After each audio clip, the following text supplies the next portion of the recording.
संतापजनक प्रकार. स्कूटीवरून आलेल्या अज्ञात व्यक्तीने कार पेटवून पळ काढला.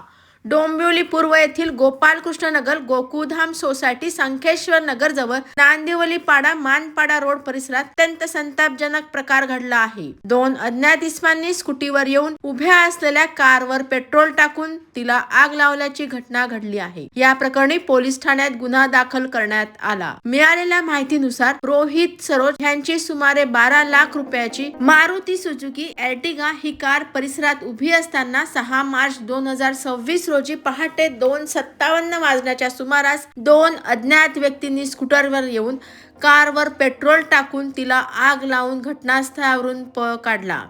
ही कार अवघी 1 वर्ष जुनी असल्याची माहिती समोर आली आहे. तसेच ही CNG वाहन असल्याने आग मोठ्या प्रमाणात भडकली असती तर मोठा अनर्थ घडण्याची शक्यता होती. मात्र सुदैवाने मोठी दुर्घटना टळली. या संतापजनक घटनेमुळे परिसरात भीतीचे वातावरण निर्माण झाले असून संबंधित अज्ञात आरोपींना तात्काळ अटक करण्याची मागणी नागरिकांकडून करण्यात येत आहे. या प्रकरणी पोलिसांनी अज्ञात आरोपींविरुद्ध गुन्हा दाखल करून पुढील तपास करीत आहे. नमस्कार, माझं नाव रोहित सरोज आहे. काल रात्री 6 मार्च 2026ला पहाटे 3 वाजता कारसोबत एक घटना घडलेली आहे. सगळं तुम्ही कार बघू शकता, पूर्ण कार जळाली आहे. 2 अनोळखी व्यक्ती येऊन स्कूटी घेऊन आले. गाडीच्या इथे माझ्या गाडीच्या समोरच स्कूटी लावली त्यांनी. एकाने त्याच्यामधलं दोन्ही जणांनी मास्क घातलेला, पण त्यातला एक उतरला, गाडीतनं स्कूटीवरनं उतरला.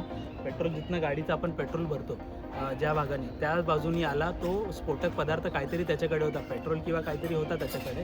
त्याच्याने इमिडिएटली त्याच्या गाडीला त्यांनी पूर्ण टायरच्या खालच्या साईडला आणि पेट्रोल जिथनं भरतं तिथे त्यांनी पेट्रोल टाकला आणि पेट्रोल टाकून त्याच्यानंतर त्यांनी आग लावला. जसा आग लावायच्या आधी दुसरा जो माणूस होता त्यांनी जे स्कूटी चालू करून रेडी ठेवलेला, त्याच्यानंतर त्यांनी आग लावून लगेच तो त्याच्यानंतर धावत आग लावला आणि लगेच जाऊन स्कूटीवर बसून धावत निघून गेला. सगळं तुम्ही पूर्ण बघू शकता. गाडीचं काहीच नाही उरलं आहे, काहीच त्याच्यामधनं उरलेलं नाही आहे. मला हे घटना झाली 2:58 झाली. मला 3:18 कॉल आला. माझे शेजारी राहतात त्यांचा. 3:18 कॉल आला. मी खाली आलो तेव्हा बघितलं की गाडी एक नाही बोलून तरी 30 ते 40% जळाली होती. आम्ही सगळेजण मिळून, माझे शेजारी आणि बाकीच्या लोकांनी सगळ्यांनी मिळून आग विझवायचा प्रयत्न केला. दुसऱ्या गाड्यांचे फायर एक्स्टिंग्विशर काढून आम्ही गाडी पूर्ण विझवली. त्याच्यानंतर फायर ब्रिगेडची गाडी आली. फायर ब्रिगेडची गाडी आणि पोलीस सहकारी लोक आले माझ्याकडनं. माझ्या मदतीला पूर्ण मदत केला आहे. पूर्ण गाडीचा आग विझवला, पण गाडी पूर्ण तिथपर्यंत गाडी पूर्ण जळाली आहे. गाडीचं हे नाही त्याच्यामधनं मी गोकुळधाम सोसायटी आहे. मागे जी सोसायटी तुम्ही बघू शकता गोकुळधाम सोसायटी आहे. ही घटना सागाव डोंबिवली मानपाडा रोड डोंबिवली ईस्टमध्ये झालेली आहे. माझी गाडी अर्टिगा आहे, मारुती सुझुकीची अर्टिगा VXI CNG सिल्वर कलरची गाडी आहे. माझ्या गाडीचा नंबर आहे MH05FV1998. तुम्हाला कोणावरती संशय आहे का?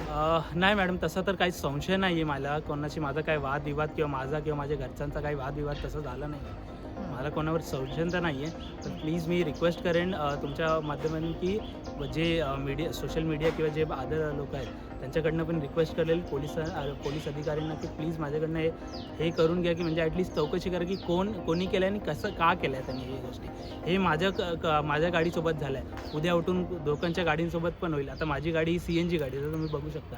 CNG गाडी उठून तर मोठा ब्लास्ट झाला असता. मोठ्या प्रमाणे काय थोडक्यात घटना घडली आहे ते आता मीच हे मान्य करू शकतो आणि मोठ्या प्रमाणात झाला असता ही घटना.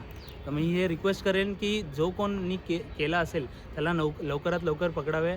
आणि अजून एक रिक्वेस्ट आहे, इथले जे आपले हे आहेत पॉलिटिशियन आहेत त्यांना एक रिक्वेस्ट आहे इथले की या स्ट्रीटला ना एकतर या रोडला ना CCTV कॅमेरा नाही. तर त्याच्यामुळे मला आता प्रॉब्लेम येते की ज्या स्कूटीने ते लोक आलेले ना त्या स्कूटीचा नंबर मला भेटत नाही. तर ते पण मला एक रिक्वेस्ट असेल की म्हणजे आता ही घटना तर घडली ठीक आहे, जे झालं ते झालं आहे नुकसान, पण ह्याच्या पुढे जर दुसऱ्यांच्या गाडीसाठी किंवा माझीच दुसरी गाडी त्याला काही नको व्हायला म्हणून दुसऱ्या CCTVची मागणी करतो की CCTV कॅमेरा ॲटलिस्ट लावावा याच्यातनं. जिथे मी राहतो तिथला नियरेस्ट पोलीस स्टेशन जो आहे मानपाडा पोलीस स्टेशन. तिथे मानपाडा पोलीस स्टेशनमध्ये मी हे केलं आहे, FIR जनरेट केलं आहे. FIR कॉपी पण आली मला. त्याच्यामध्ये सेक्शनमध्ये मला जे पोलीस अधिकाऱ्यांनी सेक्शन लावलं आहे ते 326F म्हणून एक सेक्शन आहे ते लावलं आहे आणि 3 ब्रॅकेटमध्ये 5 हे असं 2 त्याच्यामध्ये आरोपीला ते 2 गुन्हा असं दाखल केलेला आहे. काल पोलीस मी त्यांच्याकडे गेलेलो होतो. एफ आय आर कॉपी वगैरे 7 वाजता वगैरे जनरेट झाली. 8-8:30पर्यंत फॉरेन्सिक टीमचं आलेली, यांच्याकडनं पूर्ण फॉरेन्सिकचा हे टेस्टिंग झालेलं आहे. तर त्याच्यामध्ये पण ते पोलीस अधिकारी बोललेत. आणि आज 7 मार्च ते पण 2 पोलीस अधिकारी आलेले, ते पण रोड साईडचे पूर्ण कॅमेरा आणि बाकीच्या गोष्टी चेक करत आहेत. आम्ही पण आमच्या एंडनी चेक करतो आहे आणि ते पण त्यांच्या एंडनी पण चेक करत आहेत. तर मग जे काय असेल ते प्लीज रिक्वेस्ट करतो आहे की ॲज अर्ली ॲज पॉसिबल हे क्लिअर करून घ्या आणि ॲटलीस्ट जो कोणी केलं आहे त्याला पकडायचं मी रिक्वेस्ट करतो.